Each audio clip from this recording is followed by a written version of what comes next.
Hello again everybody, welcome again to another episode of Ronji Vlogs. I hope you're all having a wonderful Labor Day. Wala po tayong pasok ngayon, kaya tayo nakakuha po ng pagkakataon upang dalawin itong ating kaibigan na si Luis Gray Labore dito sa Huawei Concept Store at ipakikilala niyo sa atin ang Huawei Nova 12i and Huawei Nova 12s.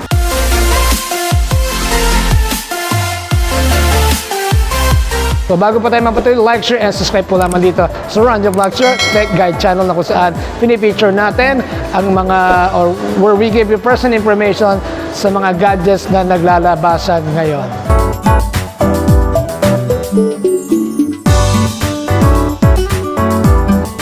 Hi ma'am sir, my name is Leos Gray. Demo ko lang po sa inyo yung bago naming unit which is si Huawei Nova 12 SE and Huawei Nova 12i. Unahin ko na po si Huawei Nova 12 SE. Ito si Huawei Nova 12 SE. In terms of camera, si Huawei Nova 12 SE is ano na po siya ng 108 megapixel camera. Bali, triple camera yung sa likod. Ito is 108. Tapos meron siyang ultra wide angle. Tsaka meron siyang super macro. Ito yung 108 megapixel camera ni Huawei Nova 12 SE. Kumbaga, ang advantage mo kasi pag naka 108 megapixel po siya, pwede mo siya i-set sa high resolution. Then, pag kinapture mo po yung mismong camera, kumbaga, mas mataas yung pinaka-pixel ng pinaka-photo. Ang kagandahan niya, pag gusto mo ipa-print yung pinaka-picture, hindi siya nagpipixelated. Sobrang linaw niya pa rin. Tapos si Huawei Nova 12 SE, meron na rin siyang tinatawag na dual view video. Ito yung dual view video natin. Kumbaga si dual view video yan, kung mahilig ka talaga sa camera, pwede ka na mag-start mag-vlog. Pwede mo pagsabayin yung likod na video, tapos yung camera sa harap, nagbi-video rin sabay. Tapos ang kagandahan ngayon sa Huawei natin is meron siyang tinatawag na continuous video recording. Once na nag-video ka sa may back, pwede mo siya switch sa harapan. Pero yung pinaka-video niya is hindi siya namamatay. Tuloy-tuloy po siya. Pwede ka pa mag-take ng picture. Ang advantage niya, hindi mo na kailangan i-stop yung video kung gusto mo siya ilipat sa harap. Tapos, ayun nga, kagaya sa akin ko kanina, meron siyang tinatawag na wide angle. Ito yung wide niya. Ang maganda sa wide ni Huawei Nova 12 SE, hindi siya nagpi-fisheye or hindi nagpi-curve yung pinakagilid. Kahit i-video mo siya, i-picture mo siya, malinaw pa rin siya. Mag-capture niya talaga yung pinakapaligid. Tapos, ang pinaka front camera niya is naka 32 megapixel front camera siya. Ang maganda rin dito sa Huawei Nova 12 SE natin, naka OLED na po yung pinaka-display niya, naka 6.67 screen display na siya. Kumbaga, ang advantage mo kasi sir ma'am, pag naka OLED display ka na, kahit nasa labas ka, hindi mo na kailangan takpan yung pinaka-screen ng cellphone mo para makita yung pinaka-display. Tapos, si Huawei Nova 12 SE, naka 256 GB internal storage na po siya. Tapos, naka 8 GB RAM. In terms of gaming, sa performance, sulit na rin siya kasi ang processor na ginamit sa kanya, naka Qualcomm Snapdragon 680. Ang maganda rin dito, yung refresh rate ng screen niya is naka 90 Hz. Kumbaga, mas smooth yung pinaka-touch response ng screen. Tapos, si Huawei Nova 12 SE is naka flat design po siya. Yan. Naka 7.39mm yung pinaka-design niya. Tapos ito is naka-glass stick yung pinakalikod. Tapos yung pinaka-frame niya is alloy. Maganda rin dito, yung charging niya po is naka 66 watt supercharge. Yan, halimbawa, may mga lakad kayo na baga emergency or mabilisan lang. I-charge mo lang siya ng mga 30 minutes, full charge na po siya. Ganun lang siya kabilis pag-charge.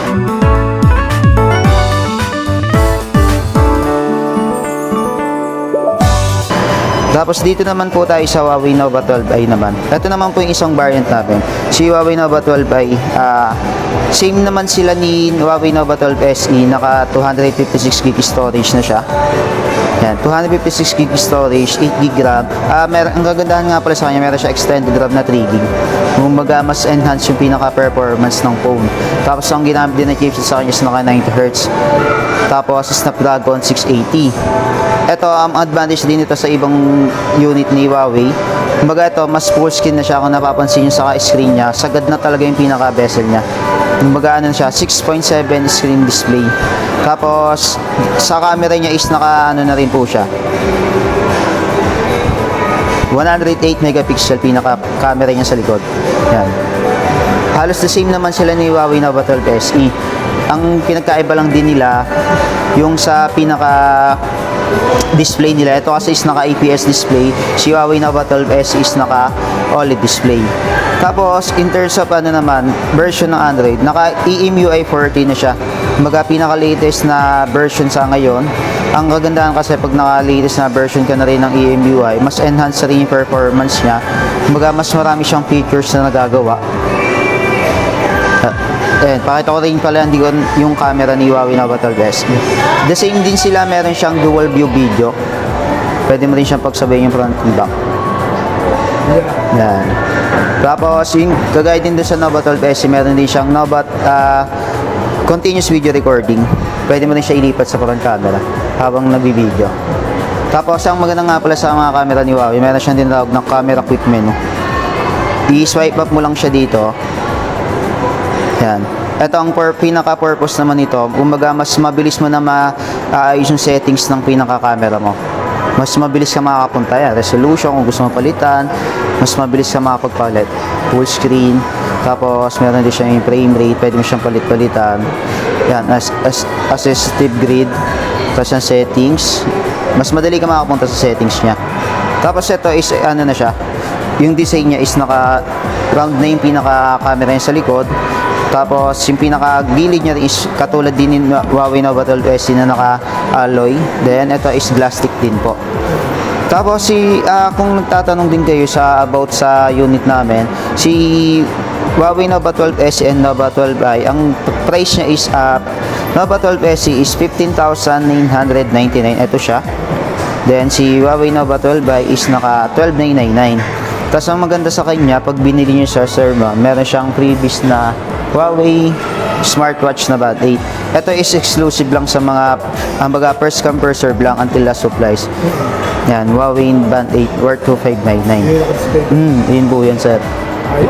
Tapos, mode of payment namin, pwede siya sa ma'am sir, home credit, credit card, GCash, GGives, yan. Lahat ng credit card sa amin is naka zero interest. Baga up to 24 months sa selected banks only.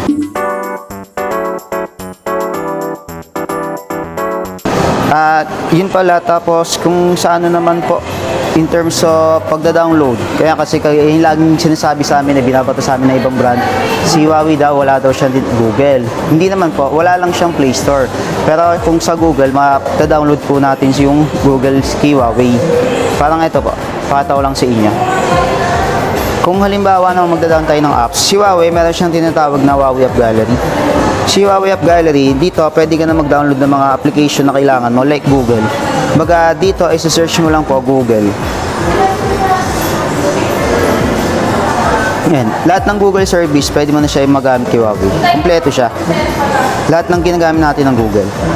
Tapos, maganda rin sa kanya, in terms of pag wala talaga siya sa mismong app gallery, pwede kang mag-add sa wishlist kay Huawei dito. Baga kung may mga request ka na application, pwede siyang gawan ni Huawei ng paraan para at least hindi ka na kailangan pumunta sa Play Store.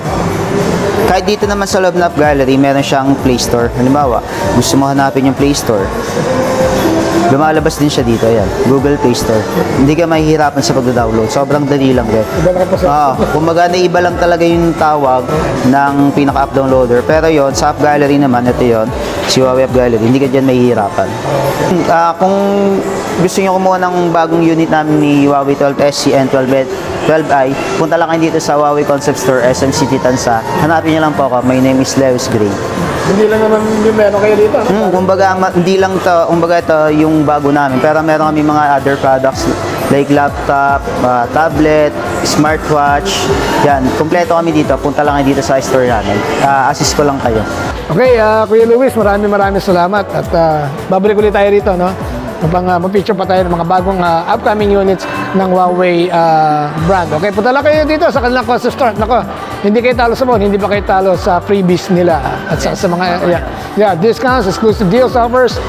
Makikita nyo dito sa Huawei concept store dito sa SC City, as well as their other branches sa iba't ibang mga malls or kung saan man dito sa ating lugar sa Cavite o sa mang panig na bansa. So muli, maraming salamat, Luis. Thank you rin, sir. Yes, and we'll see you again in our next video and in our next vlog. Take care now and have a happy Labor Day. Bye.